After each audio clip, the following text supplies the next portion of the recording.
संख्यक से चलता है। परिवार में भी देखिए, समाज में भी देखिए, जहां पर अधिक लोग होंगे जो कहते हैं उसी को माना जाता है।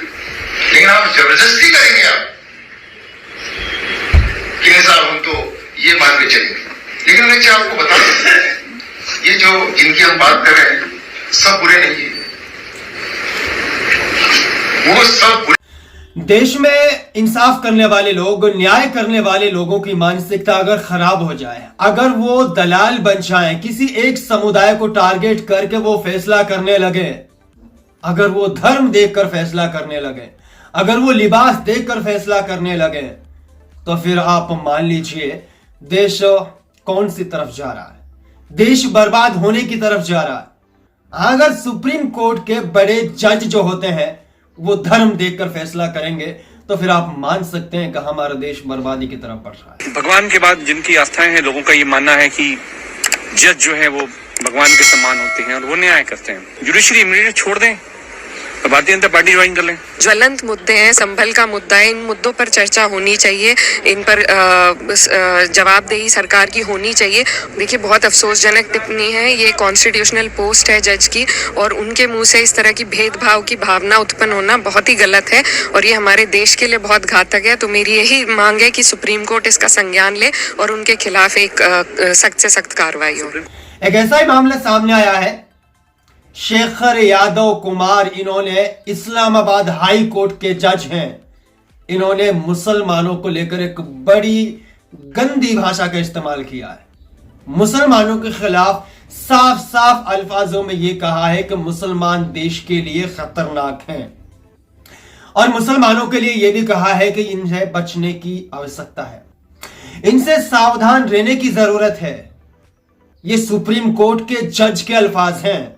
ये सुप्रीम कोर्ट के उस जज के अल्फाज हैं जिसे जनता ने इंसाफ करने के लिए बिठाया है, जिसे जनता ने न्याय करने के लिए बिठाया है। ये उस जज की सोच है, उस जज की बिगड़ी हुई मानसिकता है।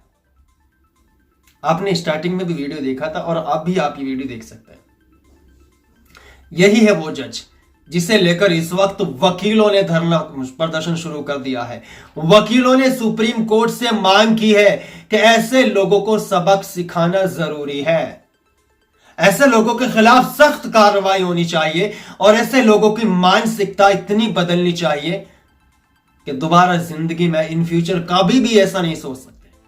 हाँ, इन्होंने क्या कुछ कहा है इसके बारे में आपको डिटेल से बता दूं। जस्टिस यादव कुमार, इन्होंने क्या कहा है, बहुसंख्यकों की इच्छा से ही चलेगा भारत। सबसे पहले इन्होंने यह कहा है कि हिंदुओं के हिसाब से यह भारत देश चलेगा, हिंदुवाद के हिसाब से भारत देश चलेगा। यानी इनका मानना है कि भारत देश ना संविधान से चलेगा ना कानून से चलेगा। भारत देश चलेगा तो सिर्फ एक पार्टी के कहने से चलेगा। भारत देश चलेगा तो हिंदुवाद की वजह से चलेगा। ये सुप्रीम कोर्ट, हाई कोर्ट के जज का मानना है, ये उनकी मानसिकता है, ये उनकी सोच है। आप अंदाजा लगा सकते हैं कि किस हद तक गिर चुके हैं लोग। ये लोग किस हद तक अपने आप को बेच चुके हैं। टुकड़ों पर पलने वाले लोग जिन्हें कहते हैं ना, वो ऐसे ही लोग होते हैं। आगे इन्होंने कहा है, हम बच्चों को जानवरों से प्यार करना सिखाते हैं। यानी इस जज का कहना है, हम बच्चों को प्यार करना सिखाते हैं कि वो जानवरों से प्यार करें, और वो लोग बच्चों के सामने जानवरों को कत्लेआम करना सिखाते हैं। अब आप अंदाजा लगा सकते हैं वो लोग, उससे कौन मुराद है। तो मुसलमानों के लिए इन्होंने कहा है कि हम बच्चों के लिए सिखाते हैं कि तुम जानवरों से प्यार करो, लेकिन वो बच्चों के लिए सिखाते हैं कि तुम जानवरों को किस तरह मारोगे, किस तरह काटोगे। इस तरह की बातों का इस्तेमाल किया है। आगे इन्होंने कहा, 4 पत्नियां हलाला, 3 तलाक नहीं चलने वाला। यानी इस देश में न 4 पत्नियों वाला वो सिस्टम चलेगा, न हलाला वाला सिस्टम चलेगा, 3 तलाक वाला कोई कानून नहीं चलेगा।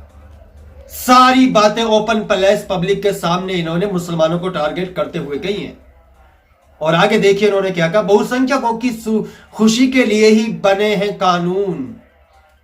ये जो हिंदुओं के लिए, उनकी खुशी के लिए, इस देश में जितने हिंदू हैं उनकी खुशी के लिए कानून बने हैं। उनके हिसाब से देश चलेगा, उनकी खुशी के लिए जो बात होगी वो बात मानी जाएगी और जो कानून होगा उस कानून को चलाया जाएगा।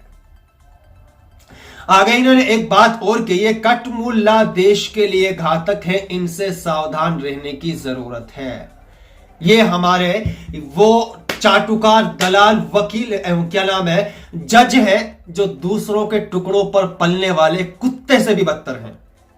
हाँ, अगर आप इसे जानवर कहें, कुत्ता कहें, तब भी इसका मतलब भरपाई पूरी नहीं हो सकती। इस तरह की भाषा का इस्तेमाल किया है, इस तरह की सोच इनकी हो चुकी है। और अब मैं मान सकता हूं, आप लोगों को भी ये बिल्कुल आइडेंटिफाई करके बता सकता हूं कि यूपी संभल के अंदर जो मामला हुआ था, जो संभल की मस्जिद को लेकर जो ऑर्डर दिया गया था, मात्र 4 घंटे में उस मस्जिद की सर्वे का डिसीजन दे दिया था ऐसे लोगों ने। वो ऐसे ही जज हैं जिन्होंने उस मस्जिद की सर्वे का ऐलान किया था, उस मस्जिद की सर्वे का फैसला सुनाया था, और उस मस्जिद के चक्कर में 4-5 लोगों की मौत हो चुकी है। ये लोग पूरी घटना के जिम्मेदार हैं। पूरी जो फसाद वहां पर जो हुआ था, पूरा मामला जो बिगड़ा था संभल के अंदर, पूरे फसाद के जिम्मेदार हैं ऐसे लोग जिनकी सोच, जिनकी मानसिकता इतनी गंदी हो चुकी है कि जानवरों से भी बदतर हो चुके हैं। बाकी इसे लेकर वकीलों का भी धरना चल रहा है और सरकार भी इस पर देखते हैं सुप्रीम कोर्ट की तरफ से क्या एक्शन लिया जाता है और इन्हें सबक सिखाया जाता है कि नहीं। इस पर आप लोग क्या कहना चाहते हैं? वैसे तो इकरा हसन का वीडियो भी मैंने आपको दिखाया, बाकी बहुत से लोगों ने इस पर पूरे देश में बवाल मचा हुआ है कि जज अब जब इस तरह से नाइंसाफी करेंगे, इस तरह धर्म देखकर फैसला करेंगे, तो फिर आम पब्लिक में क्या होगा। आप क्या कहना चाहते हैं? कमेंट बॉक्स खुला हुआ है, अगर कुछ कहना चाहते हैं तो कमेंट बॉक्स में जाकर आप जरूर कह सकते हैं, और अगर कुछ कहने की इच्छा नहीं है तो इस वीडियो को दूसरे लोगों में जरूर शेयर कर सकते हैं। मिलते हैं एक नए वीडियो में, तब तक के लिए आप बने रहिए हमारे चैनल कयूम खान ननेला के साथ। सो थैंक यू, धन्यवाद।